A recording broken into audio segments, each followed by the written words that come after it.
ഈ movie review പറയണവര് നിങ്ങളുടെ ഈ സംഘടനകളുണ്ടായിരുന്നു. കാരണം ഈ ഉണ്ണിയൊക്കെ ആയിട്ട് കുറച്ച് പ്രശ്നങ്ങളുണ്ടായിരുന്നു. അപ്പൊ അതിനകത്ത് സായി പ്രതികരിക്കുന്നുണ്ട്. അപ്പൊ അവര് സംഘടനയിൽ ഉണ്ട്. കോക്കുണ്ട്, ഉണ്ണിയുണ്ട്, ഞാനുണ്ട്, ഷസാം ഉണ്ട്, നമ്മളൊക്കെ ഇതിനകത്തുണ്ട്. റിവ്യൂസിന്റെ കാര്യം പറഞ്ഞ കുറച്ച് മുന്നേ എല്ലാവരും കൂടി ഒരു ലൈവ് പോയിട്ടുണ്ടായിരുന്നു. ആ ലൈവിൽ അടിയിൽ നിന്ന് വന്ന കുറെ കമന്റ് പറഞ്ഞാല് ഞങ്ങളാണ് സിനിമ ഭരിക്കുന്നത്, ഞങ്ങളുടെ കീഴിലാണ് സിനിമ ഭരിക്കുന്ന രീതിയിൽ കമന്റ് കണ്ടിട്ടുണ്ടാവും വിചാരിക്കുന്നു. കമന്റ് ഒക്കെ അതിനോട് എന്താ പ്രതികരിക്കാനുള്ളത്? തോന്നി എനിക്ക് എന്തെങ്കിലും ചെയ്യാൻ പറ്റില്ല. ഞങ്ങൾ എല്ലാരും കൂടി സിനിമ ഇൻഫ്ലുവൻസ് അതിനകത്തൊരു കാര്യം പറയുന്നുണ്ട് നിങ്ങൾ, അതായത് ഇനി അടുത്ത സിനിമ ഏതാണെന്നൊക്കെ നിങ്ങൾ ചർച്ച ചെയ്യുന്നത്. നമ്മൾ എന്നും ചർച്ച ചെയ്യാറുണ്ട്. ഞങ്ങൾ അങ്ങോട്ടും ഇങ്ങോട്ടും വിളിച്ചിട്ട് യൂഷ്വൽ തിങ്. ഞാൻ എന്റെ നാട്ടിലെ ചിത്തുവായിനെ വിളിച്ച് ചോദിക്കും. അല്ല, അപ്പൊ അതൊരു പവർ ഗ്രൂപ്പ് പോലെ എങ്ങനെ പവർ ഗ്രൂപ്പ് ആവുമത്? കാരണം നിങ്ങളിപ്പോ എല്ലാരും കൂടിയിട്ട് ഒരു സിനിമയെ റിവ്യൂ ചെയ്യാണ്, പലരും പല അഭിപ്രായങ്ങൾ പറയാണ്. ഞങ്ങൾ പലരും പല അഭിപ്രായം പറയുമ്പോൾ പല ഇൻഡിവിജ്വൽസ് അല്ലേ, അതിൽ തന്നെ പൊട്ടിപ്പോയില്ലേ? അല്ല, നിങ്ങൾ ഇൻഡിവിജ്വൽസ് ആണെന്നല്ല നിങ്ങൾ പറഞ്ഞ എന്താ, പലരും പല അഭിപ്രായങ്ങളും പറയും. പോയില്ലേ, പലപ്പോഴും ഇൻഡിവിജ്വൽസ് ആണെന്നല്ല. ഇപ്പൊ നിങ്ങൾക്ക് ഇത്ര ഓഡിയൻസ് ഉണ്ട്. ഇപ്പോ ഞാൻ പറഞ്ഞുതരാം. ഒരു മഞ്ഞുമൽ ബോയ്സ് മെജോറിറ്റിക്ക് ഇഷ്ടപ്പെട്ടോ? റിവ്യൂസിനൊക്കെ ഇഷ്ടപ്പെട്ടോ? ഞങ്ങൾ കൂട്ടം കൂടി സക്സസ് ആക്കിയതാണോ? പറയാൻ പറ്റുമോ? നോ അല്ലേ? അതുപോലെ തന്നെ സിമ്പിളാണ് കാര്യം. ഇപ്പൊ മെജോറിറ്റി ലൈക്സ് എ മൂവി, അത് ഞങ്ങളെല്ലാവരും പോസിറ്റീവ് പറഞ്ഞു എന്ന് വെച്ച് കഴിഞ്ഞാൽ അത് ഞങ്ങളായിട്ട് അവരെ പൊക്കിക്കൊണ്ട് ഏതെങ്കിലും ഒരു സിനിമ ഹിറ്റായി കഴിഞ്ഞ് കഴിഞ്ഞാൽ മൂവി റിവ്യൂ കൊണ്ടാണ് ഹിറ്റായി എന്നുള്ളൊരു ക്രെഡിറ്റ് ആർക്കെങ്കിലും കിട്ടിയിട്ടുണ്ടോ? അല്ല, നിങ്ങളുടെ വീഡിയോ വെച്ചിട്ട് പ്രൊഡ്യൂസർമാർ വീഡിയോസ് അവരിട്ടോട്ടെ, അത് നമ്മൾ നോക്കിയിട്ട് കാര്യമില്ല. അവരുടെ ഇഷ്ടമാണ്. അപ്പൊ അവരുടെ ഓരോ പോസ്റ്റർ, ട്രെയിലർ, ടീസർ നമ്മളും എന്ത് ചെയ്യുന്നുണ്ട്, വീഡിയോസിനായിട്ട് നമ്മൾ എടുക്കാറുണ്ട് ഇല്ലേ? അപ്പൊ നമ്മളെ വീഡിയോ അവർ കൊണ്ടുപോകുമ്പോൾ നമ്മൾ അവരെ ചോദ്യം ചെയ്യേണ്ട ആവശ്യമുണ്ടോ? ഇല്ല. നമുക്ക് സിനിമ ഇഷ്ടമായി, നമ്മൾ വീഡിയോ ഇട്ടു, അവരത് യൂസ് ചെയ്തു. അതിനെന്താ കുഴപ്പം? ഞാൻ ചോദിക്കുന്നത്, നെഗറ്റീവ് റിവ്യൂ ആണെന്ന് വെച്ചോ, അതിൽ നിന്ന് ഇൻസ്പയർ ആയി അല്ലാന്നുണ്ടെങ്കിൽ ഓക്കെ, ഇങ്ങനെ നെഗറ്റീവ്സ് ഉണ്ട്, ഇത് മനസ്സിലാക്കിയിട്ട് ഏതെങ്കിലും ഒരാൾ വന്നിട്ട് പറയാം ഓക്കെ ആ വ്യക്തി പറഞ്ഞ നെഗറ്റീവ്സ് ഞങ്ങൾ ആക്സെപ്റ്റ് ചെയ്തു. അങ്ങനെ ആരെങ്കിലും ഇതുമായിട്ട് സിനിമയിൽ പറഞ്ഞു കേട്ടിട്ടുണ്ടോ? ഇല്ല. പോസിറ്റീവ്സ് പറയുമ്പോൾ അത് ആക്സെപ്റ്റ് ചെയ്ത് കേട്ടിട്ടുണ്ടോ? ഇല്ല. അവർ കൺസിഡർ ചെയ്യുന്നത് നമ്മൾ വേറൊരു യൂണിവേഴ്സലായിട്ടാണ് അല്ലേ?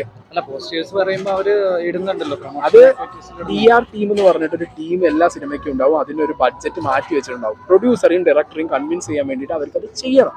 അപ്പൊ ആരാണ് ഞങ്ങളെ നാട്ടുകാരുടെ മുന്നിൽ ഓക്കെ ഇവരാണ് സിനിമയുടെ മെയിൻ റിവ്യൂവേഴ്സ് എന്ന് പറഞ്ഞാക്കുന്നത്?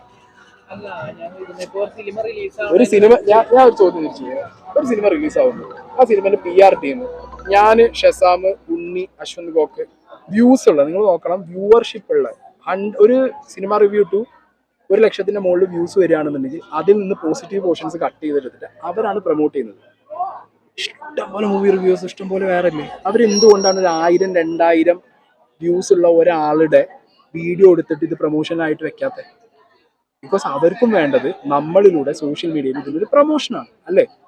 അതിനുവേണ്ടി അവർ നമ്മളെ യൂസ് ചെയ്യുമ്പോൾ ജനങ്ങളെ മുന്നിൽ ഞങ്ങളാണ് പവർ ഗ്രൂപ്പ് എന്ന് അവരല്ലേ കാണിച്ചു കൊടുക്കുന്നത്. നമ്മളാണോ പറയുന്നത്? നമ്മളൊന്നും പറയുന്നൊന്നുമില്ല. നമ്മൾ എവിടെ ക്ലെയിം ചെയ്തിട്ടില്ല. സോ അത് അവരുണ്ടാക്കുന്നതല്ലേ, നമുക്ക് എന്തെങ്കിലും ചെയ്യാൻ പറ്റും.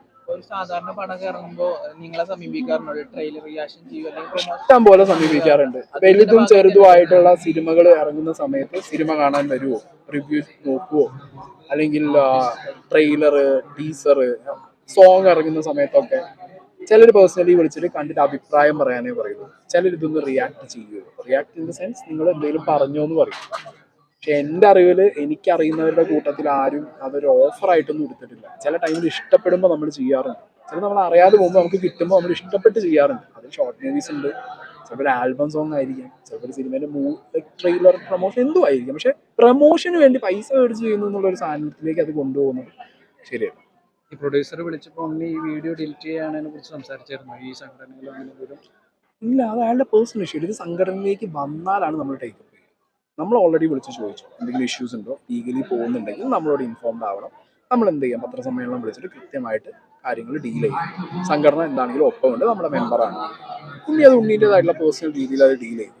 അത് അപ് ടു എ പേഴ്സൺ ആണ്. അയാൾക്ക് എപ്പോഴാണോ കേസ് കൊടുക്കണം എന്ന് തോന്നുന്നു അപ്പോൾ സംഘടനയായിട്ട് അയാൾക്ക് എന്ത് ചെയ്യും, കോണ്ടാക്ട് ചെയ്യും. ഈ ഒരാളെ ഇപ്പൊ പ്രൊഡ്യൂസർമാർ ഭീഷണിപ്പെടുത്തിയെന്ന് പറയുന്നത്, അപ്പൊ നിങ്ങൾക്ക് ജനങ്ങളോടൊരു ക്ലിബിലിറ്റി അങ്ങനത്തെ സാധനമുണ്ട്.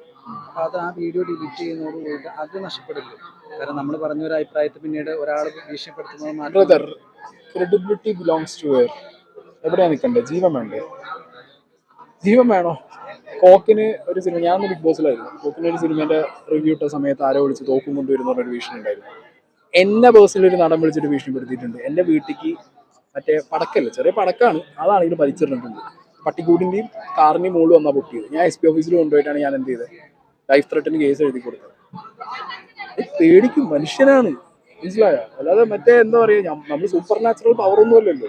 ഡെഫിനറ്റ്ലി നമ്മൾക്ക് വലിയൊരു മാഫിയ ലൈക്ക് അങ്ങനെ പ്രവർത്തിക്കുന്ന ആളുകൾ വിളിച്ചിട്ട് നമ്മളോട് പറയാം തട്ടിക്കളയും എന്ന് പറഞ്ഞു കഴിഞ്ഞാൽ ഫാമിലി ഉണ്ട്, കുട്ടികളുണ്ട്, അമ്മ ഉണ്ട്, അങ്ങനെ ഒരാള് പേടിക്കില്ല. നിങ്ങൾ ആലോചിക്കും, ഇപ്പൊ കോമൺ സെൻസാണ്. നിങ്ങളിപ്പോ വീഡിയോ എടുത്തു എൻ്റെ, ഓക്കെ, ഞാനൊരു സാധാ കോണ്ടന്റ് ക്രിയേറ്റർ, എനിക്ക് ഒന്നും ചെയ്യാൻ പറ്റില്ല. നേരെ മറിച്ച് നിങ്ങളൊരു സിനിമേന്റെ പ്രൊമോഷൻ, ഞാൻ പ്രൊമോഷൻ എത്ര ചാനലുണ്ട് ഇവിടെ, സിനിമ എല്ലാവരും ചെയ്യില്ല. നിങ്ങളോട് വിളിച്ചിട്ട് ചില ടീം പറയാറില്ലേ സ്ട്രൈക്ക് അടിക്കും, മാറ്റണം. എനിക്കറിയാം, നിങ്ങളോട് പറയും നെഗറ്റീവ് റിവ്യൂ ഏതെങ്കിലും സിനിമേന്റെ ഇറങ്ങി കഴിഞ്ഞിട്ട് നിങ്ങൾ അത് അപ്പ് ചെയ്ത് കഴിഞ്ഞാൽ കൃത്യമായി നിങ്ങളെ വിളിച്ചിട്ട് അത് ഇടാൻ പാടില്ല എന്ന് പറഞ്ഞ് നിങ്ങളോട് ഡിലീറ്റ് ചെയ്യിക്കുന്ന പ്രൊഡ്യൂസേഴ്സ് ഉണ്ട്, PRs ഇവിടെ ഉണ്ട്, അല്ലേ? ഇല്ലാന്ന് എന്ത് പറയാൻ പറ്റും? ഇതാരും ഉണ്ട്. അപ്പൊ അങ്ങനെ അവരെ നിങ്ങൾ മേടിക്കുന്നുണ്ട്. അപ്പൊ നിങ്ങളെ ക്രെഡിബിലിറ്റി പോയില്ലേ? നിങ്ങൾ നാട്ടുകാർക്ക് എന്താ കൊടുക്കുന്നത്? നിങ്ങളതും കാണാറുണ്ടല്ലോ, അല്ലേ? മൂവി റിവ്യൂ വരുന്നതിന് മുമ്പ് തിയേറ്റർ റെസ്പോൺസ് ആണ് ഏറ്റവും കൂടുതൽ ആളുകൾ കാണാറ്. അപ്പൊ നിങ്ങൾ അത് ഡിലീറ്റ് ചെയ്ത് കളയുമ്പോൾ നിങ്ങളുടെ ക്രെഡിബിലിറ്റിയും പോവാറില്ല. സെയിം തിങ് നമുക്ക് നാളെ ജീവിക്കണം, മുന്നോട്ട് പോകണം. സിനിമ എന്ന് പറഞ്ഞൊരു ഗ്രൂപ്പ് ഓഫ് മാഫിയന്റെ മുന്നിൽ പണവും പവറും ഉള്ള ഒരു ആളുകളുടെ മുന്നിൽ നമ്മൾ എങ്ങനെ പിടിച്ചു നിൽക്കും? സാഹിബ് വിശ്വസിക്കുന്നുണ്ട് ഈ മാഫിയ ഉണ്ടെന്ന്? ഡെഫിനറ്റ്ലി ഇതർ ആരെ ഇല്ലാന്ന് പറയുന്നത്, ഡെഫിനറ്റ്ലി ഇതർ ഇല്ലാതെ ആർക്കാ പറയാൻ പറ്റും? ആദ്യമായിട്ടല്ലല്ലോ, മുന്നേട് ഇതേപോലെ ഭീഷണി കാര്യങ്ങൾ ഫോൺ കോൾ അടക്കം നടന്ന ഭാഗത്ത് വന്നിട്ട്, എന്നിട്ടും ഇതേപോലെ തന്നെ അയാള് സ്പേസ് ചെയ്യട്ടെ എന്ന രീതിയിൽ ഞങ്ങൾ ഗ്രൂപ്പാണ്. അതേപോലെ തന്നെ ഒരു ഗ്രൂപ്പ് റിവ്യൂസ് പറഞ്ഞ ഗ്രൂപ്പ്. ഒരാൾ ഇപ്പൊ നിന്റെ ചാനലിൽ ഒരാൾ വിളിച്ചിട്ട് നീ മൂവി റിവ്യൂ ഇട്ട സമയത്ത് അത് ഡൗൺ ചെയ്യണമെന്ന് പറഞ്ഞിട്ടുണ്ട്, ഇല്ലേ? ഉണ്ട്, എനിക്കറിയാം. മറ്റേ ഓണർ അല്ലേ, അത് എനിക്ക് പറഞ്ഞിട്ടുണ്ട്. നീ ഇത് നിങ്ങൾക്കുള്ള സംഘടനയിൽ പറഞ്ഞിട്ട് നീ കൂട്ടായിട്ട് നിന്നിട്ടുണ്ടോ? നിന്റെ തീരുമാനം, ഇൻഡിവിജ്വലിന്റെ തീരുമാനമാണ് നീ കേസിന് പോകണോ വേണ്ടത്, അല്ലേ? ഞാൻ ഇൻഡിവിജ്വൽ ആയിട്ടാണ് ഉണ്ണിമൂന്തം വിളിച്ച സമയത്ത് ഞാൻ പോലീസ് സ്റ്റേഷനിൽ പോയിട്ട് ഞാൻ എൻ്റെ കാര്യം പറഞ്ഞു. കേസായിട്ട് പോകണമെന്ന് ചോദിച്ചു എന്നോട്. ഞാൻ പറഞ്ഞു അൺടിൽ അല്ലാസ് അയാൾ എനിക്ക് ഇങ്ങോട്ട് കേസ് തന്നില്ലെങ്കിൽ എനിക്ക് കേസില്ല, കാരണം എനിക്ക് അതിന്റെ പിന്നാലെ പോകാൻ എന്തില്ല താല്പര്യം. എന്നിട്ടും ഞാൻ എൻ്റെ പേഴ്സണൽ ത്രെട്ട് വന്നപ്പോൾ ഞാൻ കേസ് കൊടുത്തിട്ടുണ്ട്. എനിക്ക് പേഴ്സണൽ ത്രെട്ട് വന്നപ്പോൾ ഞാൻ കേസ് കൊടുത്തിട്ടുണ്ട് പല സാഹചര്യത്തിൽ. അത് നമ്മുടെ ഇഷ്ടമാണ്, എന്ത് നമ്മൾ കൊടുക്കണോ വേണ്ടെന്നുള്ളത്. ഒരു സംഘടന ഉണ്ട്, ഒരാൾക്ക് കൊടുക്കാൻ തോന്നി അയാൾ ഡെഫിനറ്റ്ലി കൊടുക്കും. സംഘടന ഒപ്പം നിൽക്കും, അതിന്റെ മെറിറ്റ് നോക്കും, ആരുടെ ഭാഗത്താണ് ശരി തെറ്റുകൾ നോക്കിയിട്ട് അതിന്റെ ഭാഗത്ത് നമ്മൾ നിൽക്കും. ഈ സംഘടനയ്ക്ക് സ്വമേധയെ കേസെടുക്കാനുള്ള എന്തെങ്കിലും ലീഗൽ വശങ്ങൾ ഇപ്പോൾ നിലവിലുണ്ട്? സ്വമേധയെ കേസെടുക്കാൻ പറ്റില്ലല്ലോ, ഇതൊരു അസോസിയേഷൻ അല്ലേ. നമുക്ക് ഒരാള് റിട്ടൺ ആയിട്ടൊരു മെയിൽ തന്നു, നമ്മളത് നമ്മളെ ലീഗൽ സെല്ലിന് കൊടുത്തു. അതിൽ എന്തെങ്കിലും താല്പര്യം ഉണ്ടെങ്കിൽ മാത്രമേ ഉള്ളൂ, അല്ലെങ്കിൽ പിന്നെ ഡെഫിനറ്റ്ലി അവർ നമ്മളോട് പറയണം. നിങ്ങൾ അപ്രോച്ച് ചെയ്യുമോ അതിനെ? നമ്മൾ അങ്ങോട്ട് അപ്രോച്ച് ചെയ്യും. ഉണ്ണിയുടെ കേസിനായപ്പോൾ നമ്മൾ അങ്ങോട്ട് അപ്രോച്ച് ചെയ്തു. ഉണ്ണി എന്താണ് പ്രശ്നം, എന്താണ് ആവശ്യം, നമ്മൾ അങ്ങോട്ട് ചോദിച്ചു. അങ്ങനെ നമുക്ക് വിസിബിൾ ആവുന്ന എല്ലാ കേസിനും നമ്മൾ ഇടപെടും. ഇല്ലെങ്കിൽ നമ്മളടുത്ത് ഇങ്ങോട്ട് വന്നാൽ നമ്മൾ ഡെഫിനറ്റ്ലി അതിന്റെ മെറിറ്റ് നോക്കി നമ്മൾ തീരുമാനം. ഇനി ഇങ്ങനെ ഭീഷണികൾ വന്നു കഴിഞ്ഞാൽ വന്നു ഭീഷണി വന്ന് ഒന്നും ചെയ്യാലോ ബ്രോ. കാരണം ഇവരെ മുന്നിൽ ഒന്നും പിടിച്ചു നിൽക്കാൻ പറ്റും. നിങ്ങൾ തന്നെ പറ, ലക്ഷവും കോടിയും കയ്യിലുള്ളവന് എന്തും ചെയ്യാം. ഒരു വണ്ടി വന്ന് തട്ടിയിട്ട് പോയി എന്ത് ചെയ്യാൻ പറ്റും? ഈ ഉണ്ണിയാണെങ്കിലും ഞാനാണെങ്കിലും ഒക്കെ ഞങ്ങൾ ഈ കാറിൽ ഈ റോട്ടിൽ കൂടി നടക്കുന്ന നടപ്പ് നല്ലത് ഈ കാണുന്ന കോലം മാത്രമേ ഉള്ളൂ. എന്ത് വാല്യൂ? എങ്ങനെ ഒരു ഇൻഡിവിജ്വൽ മനസ്സിലായി? ഒരു ഇൻഡിവിജ്വൽ ഇപ്പൊ നാളെ ഇങ്ങനെ ഒരു കേസ് ഉണ്ടായി, ഇപ്പൊ എനിക്കെതിരെ വന്നു വെച്ചാൽ ഞാൻ കേസിന് പോയി കഴിഞ്ഞാൽ എനിക്ക് ഫൈറ്റ് ചെയ്യാം, ഇല്ലേ? അതൊരു ഇൻഡിവിജ്വലിന്റെ താല്പര്യമാണ്. നമ്മളിത് ഫോം ചെയ്തതിന് ശേഷം ഒരു ഉണ്ണീന്റെ കേസ് ഉണ്ടായ ഉണ്ണിക്ക് അത് ഇൻഡിവിജ്വലി പോകാൻ താല്പര്യമില്ല. നാളെ വേറൊരാൾ വന്നാൽ നമ്മൾ പോകും, മനസ്സിലായില്ലേ? നമ്മൾ പോകും, അത്രേ ഉള്ളൂ. ഇവിടെ സിനിമാ സംഘടനയിൽപ്പെട്ട നടിക്ക് എന്ത് പറ്റി? സംഘടന വല്ലതും ചെയ്താ? ഇവന്മാർക്ക് തോന്നിയ ചെയ്യും. നിങ്ങൾ ഈ കുറച്ച് അവരിൽപ്പെട്ട ഒരാളിനെതിരെയാണ് വീണ്ടും വന്നിട്ടുള്ളത്. അതുകൊണ്ടാണ് അവർ സ്വന്തം ആളുകൾക്കെതിരെ ചെയ്യുന്നത്, പിന്നെ നമുക്കെതിരെ ചെയ്യാതെ. നിങ്ങളും ശ്രദ്ധിച്ചോ, നാളെ തിയേറ്ററിൽ ഇറങ്ങുമ്പോൾ ചിലപ്പോൾ നെഗറ്റീവ് മറ്റേ സാധനം പബ്ലിസിറ്റി ഇട്ട് പറഞ്ഞാൽ നിങ്ങൾക്ക് അടി കിട്ടും, ഇല്ലേ? ചാൻസ് ഉണ്ട്. ഒരു ഭീഷണി, എത്ര ഭീഷണി, നിങ്ങളെ ഭീഷണിക്കോട് നിങ്ങൾ അറിയാറില്ല എന്നുള്ളൂ. ഞാൻ ഈ റിയാക്ഷൻ വീഡിയോ ചെയ്യുന്നതാണല്ലോ, നിങ്ങളറിയാൻ തന്നെ നമുക്ക് കിട്ടാറുണ്ട്. ചേട്ടാ ഇന്ന സിനിമ ഇറങ്ങി, ഇന്ന സാധനം ഭീഷണി അടിച്ചിട്ടുണ്ട്, ആ ചാനൽ അത് ഫുൾ ഡൗൺ ചെയ്തു.